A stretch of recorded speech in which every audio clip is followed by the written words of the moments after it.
कोई पावर लेने की जरूरत नहीं है। एक बिल हम लाए हैं पावर केंद्र में लाने के लिए नहीं, केंद्र ने दिए हुए पावर पर दिल्ली यूटी की सरकार अतिक्रमण करती है, इसको वैधानिक रूप से रोकने के लिए ये बिल लेकर हम आए। मान्यवर, शब्दों के श्रृंगार से असत्य को सत्य नहीं बनाया जा सकता। लंबे चौड़े ऑक्सफोर्ड की डिक्शनरी के सुंदर सुंदर अंग्रेजी शब्दों से बोलने से असत्य सत्य नहीं हो जाता है। मान्यवर, मैं सबको बताना चाहता हूं कि कोई भी इसका विरोध करे, अगर सत्य है कि 91 से लेकर 2015 तक यही व्यवस्था चलती थी, इसमें हमने कोई फर्क नहीं किया है। मान्यवर, मैं इसलिए बात करना चाहता हूं कि नई व्यवस्था आई, कई सदस्यों ने कहा, मैं तो तब बोलना नहीं चाहता मगर कहा है इसलिए सिर्फ रिपीट करता हूं कि अराजकता फैलाने का काम दिल्ली में शुरू हो गया है। मान्यवर, शासन व्यवस्था के एक फ्रेमवर्क में चलना पड़ता है। अगर मैं मंत्री हूं तो मेरे मंत्री के नाते अधिकार है तो दायित्व भी है। मैं किसी और के अधिकार का हनन नहीं कर सकता। मान्यवर, कई बार ऐसी व्यवस्था आई, मैं बाद में बात करूंगा। अभी चिदम्बरम जी खड़े हो गए थे, वो होम मिनिस्टर थे, तब क्या हुआ था और उन्होंने फाइल पर क्या लिखा है वो भी है मेरे पास, मैं बताऊंगा। मान्यवर, परंतु मैं इतना स्पष्टता से कहना चाहता हूं कि 91 से लेकर 2015 तक ये व्यवस्था जस की तस थी, जिसको बदलने के लिए 2015 में एक परिपत्र किया गया दिल्ली सरकार द्वारा, जिसको नलीफाई करने के लिए भारत सरकार ने एक परिपत्र सेवाओं के बारे में इश्यू किया। उसको उच्च न्यायालय में चुनौती दी गई। उच्च न्यायालय में भारत सरकार के पक्ष में फैसला आया, फिर सर्वोच्च न्यायालय की खंडपीठ को वो रिफर कर दिया गया। 2018 में सर्वोच्च न्यायालय की खंडपीठ ने एक आदेश दिया जिसका सार है कि मंत्री परिषद की अधिकारों को सर्वोच्च न्यायालय ने प्रस्तावित किया। मान्यवर, फिर वो डिवीजन बेंच के अंदर 2 जज की बेंच के अंदर गया, वहां सहमति नहीं बनी और फिर से खंडपीठ को रिफर कर दिया गया और 11 मई को सर्वोच्च न्यायालय की खंडपीठ ने सेवाओं के मामले में अपना निर्णय दिया। ये जो निर्णय है मान्यवर, इसमें सर्वोच्च न्यायालय ने ये विषय तय किया है, भारतीय संघ को केवल 3 विषयों पर पॉलिसी और पुलिस, पब्लिक ऑर्डर और लैंड, ये 3 विषय पर ही कार्यकारी अधिकार प्राप्त है। सेवाओं का अधिकार दिल्ली सरकार के पास रहता है। परंतु उसी जजमेंट में ये कहा गया, हालांकि 239 ए को कोट कर कि संसद को दिल्ली राजधानी क्षेत्र के सभी विषयों पर और किसी भी क्षेत्र पर कानून बनाने का अधिकार है। मान्यवर, अब जो लॉयर होते हैं वो बातों को बहुत खूबसूरत तरीके से रखने में माहिर होते हैं। एक ही अधिवक्ता एक बार एक धारा को डिफेंड करता है तो वही अधिवक्ता दूसरी बार वही धारा का विरोध करता है। मगर हमको तो ऐसी महारत हासिल नहीं, हम तो सार्वजनिक जीवन के छोटे कार्यकर्ता है, तो जो सच होते हैं वो बोलते हैं। मैंने अभिषेक मनु सिंघवी जी को ध्यान से सुना। मान्यवर, उन्होंने कहा, उन्होंने क्या करा उनको पूरा मालूम है, मैं मानता हूं मालूम होगा, बड़े विद्वान वकील है। उन्होंने अनुच्छेद 339 AA7A को पढ़ा, जिसमें लिखा है 239 AA7A के तहत संसद को केंद्र सरकार के प्रावधानों को इफेक्ट देने या सप्लीमेंट करने के लिए कानून बनाने का पूरा अधिकार है। उन्होंने पढ़ा, मगर इसके ऊपर 3B में नहीं गए। मैं अब पढ़ता हूं 3B क्या है। पहले मैं 239 AA में दिल्ली के विषय में विशेष प्रावधान किए गए हैं। इसके तहत दिल्ली विधानसभा सहित संघ शासित प्रदेश है, विधानसभा सहित संघ शासित प्रदेश। मान्यवर, इसके 239A3B के अनुसार दिल्ली के संघ राज्य क्षेत्र या पूरा राज्य क्षेत्र या उसके किसी भी भाग के बारे में उससे संबंधित किसी भी विषय पर कानून बनाने का अधिकार संसद का अधिकार। अब मैं विनम्रता से इतना ही पूछना चाहता हूं कि किसी भी विषय पर आता है, इसमें सर्विसेज आती है या नहीं आती है? सर्विस विषय है या नहीं? और मान्यवर, और इससे आगे जाकर 239A3C के अनुसार संसद को, ये भी ध्यान से सुने सदन, संसद को राष्ट्रीय राजधानी क्षेत्र दिल्ली की विधानसभा द्वारा बनाए गए किसी भी कानून को संशोधित करने का, उसका स्वरूप बदलने का या उसको निरस्त करने का भी अधिकार दिया गया। और मानने वाले हम लेकर नहीं आए, कौन लाए? आज जो राजनीतिक जरूरियात के कारण आप पार्टी की गोदी में बैठी है, वो कांग्रेस पार्टी ये संविधान संशोधन लेकर आई। ये हम लेकर नहीं आए।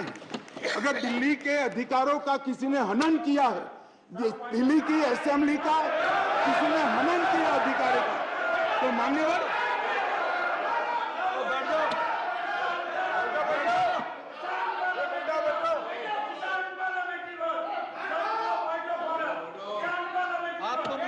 लगी होगी, बैठ जाओ। आपको तकलीफ हुई है? अरे गोदी में बैठने में तकलीफ हुई है? माननीय अध्यक्ष जी, इनको करने में तकलीफ नहीं और सुनने में क्यों तकलीफ होती है? करते हैं तो सुनना पड़ेगा। गोदी में बैठ गए। मैं फिर से रिपीट करना चाहता हूं, केवल और केवल राजनीतिक स्वार्थ के कारण आप पार्टी का एपीचमेंट करने के लिए ये अपने ही लाए हुए कानून का ये विरोध कर रहे हैं।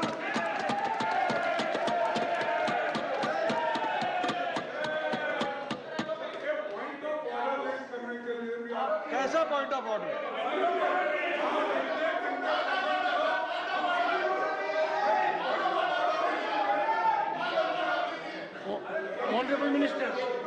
ऑनरेबल मिनिस्टर, माननीय अध्यक्ष जी, honourable minister,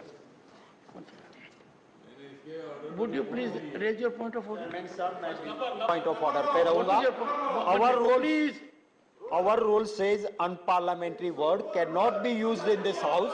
We have the book of list और उसी लिस्ट के हिसाब से किसी पार्टी किसी के साथ जाने पे उसकी गोदी में बैठी है, ये वर्ड अनपार्लियामेंट्री है। कल हम भी बोलेंगे।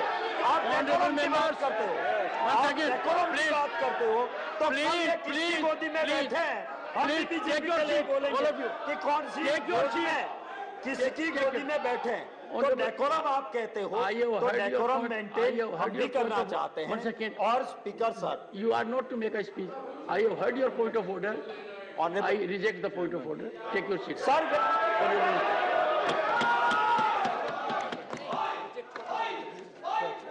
Honorable Minister. माननीय अध्यक्ष जी, यहां पर बहुत सारे सदस्यों ने बड़ी बड़ी दुहाइयां दी, संविधान की दुहाइयां दी, डेमोक्रेसी की दुहाइयां दी और अदालत के फैसले की सम्मान करने की दुहाइयां दी। माननीय अध्यक्ष जी, मैं इनको बहुत विनम्रता पूर्वक कहना चाहता हूं। मैं सबसे पहले अदालत के फैसले की बात करता हूं। अदालत के फैसले की अवमानना तब होती है तब अदालत ने किसी भी प्रकार का स्थगन आदेश दिया है। इसमें स्थगन आदेश मांगा गया था, अदालत ने दिया नहीं। दूसरी बात, अदालत के फैसले की अवमानना तब होती है जब हम अदालत के फैसले के विरुद्ध कोई बिल लेकर आते हैं। यहाँ अदालत ने अपने फैसले में स्वयं कहा है कि दिल्ली संघ राज्य के लिए देश की संसद किसी भी प्रकार का कानून बना सकती है। और माननीय अध्यक्ष जी, मैं सर्वोच्च अदालत के प्रति अति विनम्रता रखते हुए कहूं कि कई फैसले ऐसे होते हैं जो न्याय की कानून की इंटरप्रिटेशन करते वक्त अदालत देती है, मगर आज की जन भावनाओं के अनुरूप वो नहीं पाए जाते हैं। तो इस आजादी से अब तक ढेर सारे इतने उदाहरण है जिसमें संसद ने अदालत के फैसलों को बदलने के लिए कानून लेकर आए, मगर इसमें तो एक केस भी नहीं है। माननीय अध्यक्ष जी, इस देश की संसद ने कई बार संविधान बदला। अदालत के फैसले की बात छोड़िए, अदालत के फैसले को न्यूट्रलाइज करने के लिए कई संविधान के पैराग्राफ जोड़े गए हैं माननीय अध्यक्ष जी। और ये संसदीय परंपरा है जिसको अदालतों ने भी स्वीकार किया है। और पहला संविधान संशोधन तो तब हुआ जब पार्लियामेंट भी नहीं बनी थी मान्यवर। कॉन्स्टिट्यूएंट असेंबली ने पहला संविधान संशोधन पारित किया था, तब से संविधान बदलने की प्रक्रिया चली है। और मैं आपको बताता हूं भाई, हम संविधान में बदलाव इमरजेंसी डालने के लिए नहीं लाए हैं। हम संविधान में बदलाव उस वक्त की तत्कालीन राष्ट्रपति की सदस्यता जो चली गई थी, इसको पुनर्जीवित करने के लिए नहीं लाए हैं। और इमरजेंसी डालकर लाखों डेमोक्रेटिक कार्यकर्ताओं को जेल में अरे खड़गे जी सुनिए, मैं धैर्यपूर्वक सुना हूं। कांग्रेस को लोकतंत्र पर बोलने का कोई अधिकार नहीं है। आप क्या बात करते हो लोकतंत्र की?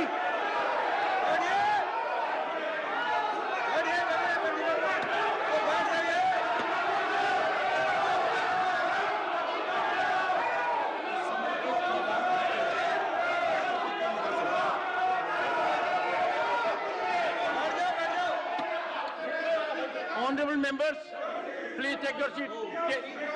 Take your seat. Nothing will go on record. Take your seat. Take your seat. One sec, please. Honorable members, the Honorable Home Minister was throughout present by and large, and he heard everyone very patiently. And everyone in the House, now he has a right and duty as Home Minister to address the House. He is... Something wrong? Honorable Home Minister, nothing will go regard. Please.